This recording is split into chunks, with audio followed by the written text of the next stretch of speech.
পেঁয়াজটা লঙ্কাটা আমার হালকা লাল হয়ে গিয়েছে, এবার সিমটা দিয়ে দিলাম,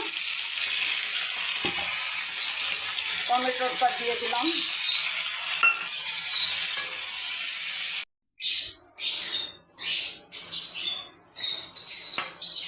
আদা রসুন ছাড়া সামান্য মশলা দিয়ে সিম রান্না।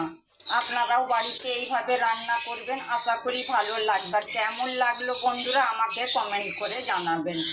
আমার ভিডিওটা যদি আপনাদেরকে ভালো লেগে থাকে প্লিজ বন্ধুরা আমাকে লাইক কমেন্ট শেয়ার করবেন, আর আমার চ্যানেলটা আপনারা সাবস্ক্রাইব করে দেবেন, তাতে আমার নতুন নতুন রেসিপিগুলো সহজেই আপনাদের কাছে পৌঁছে যাবে। আর আপনাদের কাছে আমার অনেক অনেক ভালোবাসা দোয়া রইল। আপনারা ভালো থাকবেন, সুস্থ থাকবেন, আল্লাহ হাফেজ। সিমটা আমার ভালো করে কষানো হয়ে গিয়েছে বন্ধুরা, এর মধ্যে পানি দিয়ে দিলাম, পানি দিয়ে বন্ধুরা 5 মিনিটের জন্য ঢেকে দিলাম। 5 মিনিট পরে আপনাদেরকে আমি দেখাবো, আপনারা আমার সাথে থাকুন, দেখতে থাকুন।